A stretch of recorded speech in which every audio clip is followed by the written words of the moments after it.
So congrats on the win. Thank you. Obviously, you've had a very crazy week. Weren't expecting everything to happen. How do you summarize how you're feeling right now after today's match? Yeah, I mean, I don't know if I'm gonna like finally wake up or something. It just doesn't seem real. Like the past, 48 hours has been a complete whirlwind from, going from being ready to go back home, booking a flight, packing my bags. Was supposed to leave yesterday. Now I'm here, and I just had the best win of my career. It just doesn't seem real. Like the two change of events is just insane. No worries. Yeah, questions in the room? Go ahead. Yeah, Chris Clary, New York Times. You feel like a lucky loser? Definitely, definitely. I don't think I'm ever gonna say I'm an unlucky person for the rest of my life. I don't think I deserve to say that. In today's match, just talk a little bit about how you played it and how you're feeling tactically and how it all played out for you. Yeah, I mean, I think I came out and I wasn't really sharp at the beginning. It took me a little bit to get settled in. I think towards the end of the first set, when I got the break back, I felt like my level was there. And I felt like in the breaker, he just played a really good breaker. I didn't think my level was bad. So I was confident that I could, hang with him and go toe-to-toe with him. And I got an early break in the second, and, that gave me a lot of momentum, and I just carried it all the way through. And I started playing some really good ball. And, I just believed in myself. And, I was actually talking to Francis before the match, and, he told me, like, you're going to be in a position to win this match. It's just like, are you going to seize the moment? And, I wanted to make sure that I did do that once I got in that position. Congrats, Mike. Andrew Aganos with the ATP. Just going back to, you booked the flight, an hour later, you get the call.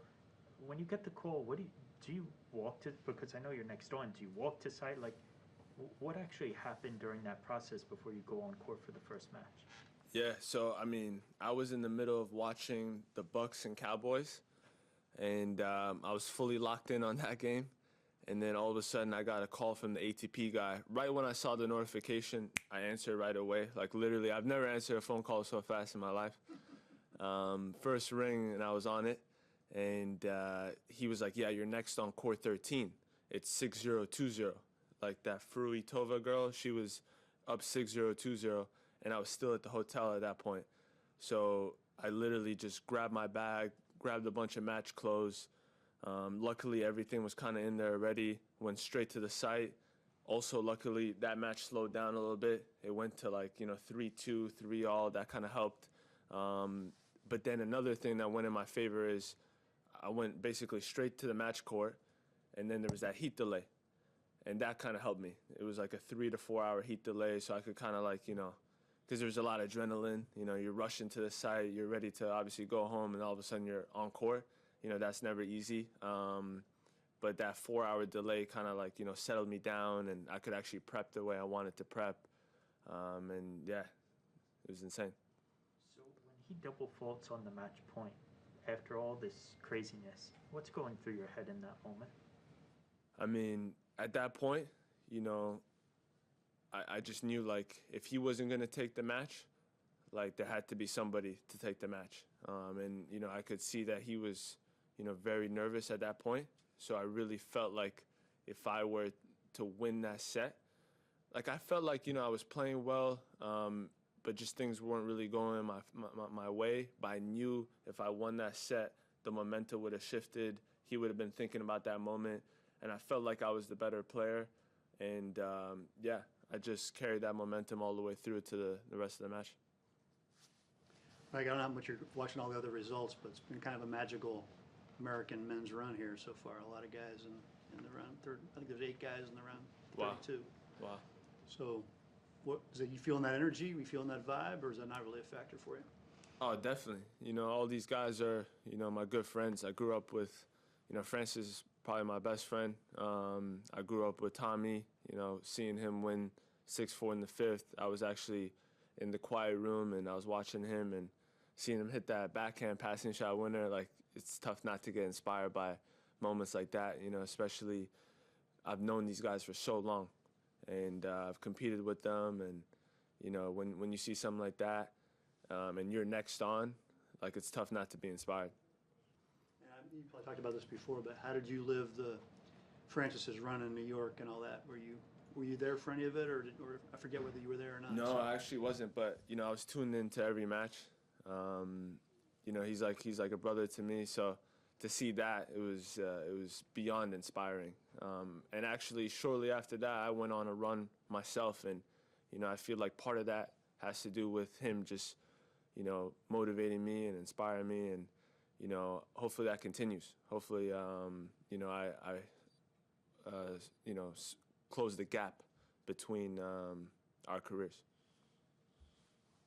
Mike, just looking at sort of, as you said, you were playing well, like coming in here, where your ranking was, now where your live ranking is, it's going to be, you're going to have a career high. What do you think has gotten you to this point? Because we've seen you on the big stage before, have some good moments, but what about now has put you in this position?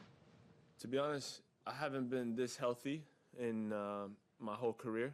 You know, I think in 2018 I got up to top 100, and I was main draw of Australian Open, and I was main draw of some of those ATP events following, and I got injured and I was out for 6 months, and you know, it's always been like a stop-start in my career.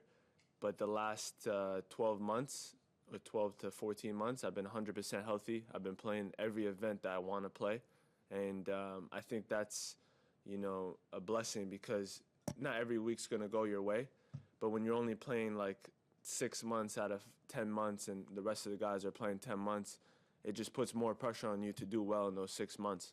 But I feel like I'm just giving myself opportunities week in and week out because I'm staying healthy, and I think that's been the #1 game changer. Last few questions, guys. Mike, what you say your chances were when you were sitting there in your hotel room watching the Bucks? What do you think your chances were of playing in the tournament at that point? At that point, 0. At that point, I was even talking to my fiance, and you know, she was like, "Why don't you fly out tonight?" And I was like, "I would, but I don't even think there's flights." And you know, I'm here now. Like, what if I was at the airport and somehow I got a last-minute call? Then you know, I'd be screwed. So I got to stay just one afternoon, basically. But honestly, at that point, I had 0 hope. And it's funny because in the morning, I heard there was a bunch of people that were injured, and there was a bunch of people that were potentially going to pull out. But a lot of them were playing first on. So right when I saw them go on court, you know, I basically said, you know, I'm not playing the tournament. But earlier in the day, I actually had hope. But right when I got to my hotel and I lost hope, that's when I got the call. It's just crazy how that works. And have you ever been a lucky loser who had a good tournament before? Yeah, actually, last year in Houston, at the ATP event, I lost last round of qualies.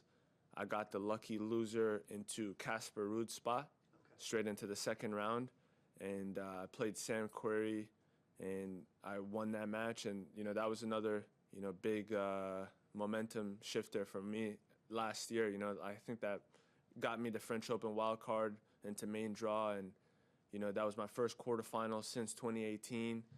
So yeah, I guess I've been pretty fortunate in the last 12 months, but you know, I'm obviously capitalizing on the opportunities as well. You know who you got round 3? I heard, I haven't looked at the draw, but I heard I got JJ. Yeah. Talk about that a little bit. Yeah, you know, he's been playing some really good ball as of late. You know, he's a very powerful hitter. You know, I don't think there's too many people on tour that hit a bigger ball than him. So, you know, it's gonna be a tough challenge. It's gonna be a tough match. But you know, I feel like with the way I've been playing, the confidence I have from some of these wins, you know, it's gonna be tough for both of us. And you know, I think he knows my game. I know his game. You know, no secrets. It's gonna be a little bit of a derby, obviously. But hopefully, you know, it's another battle.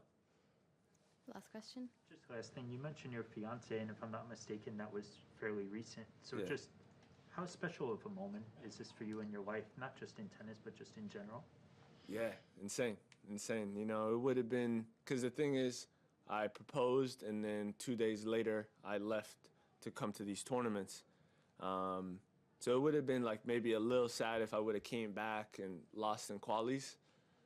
But at the end of the day, you know, it doesn't matter. But, you know, to come back after, you know, probably the biggest win of my career, I think it just, it really adds to, you know, we definitely got to celebrate that moment together when we're back, along with the engagement. You know, unfortunately, she wasn't here to share the moment with me, but she'll definitely, be on tour in these coming months. That's for sure.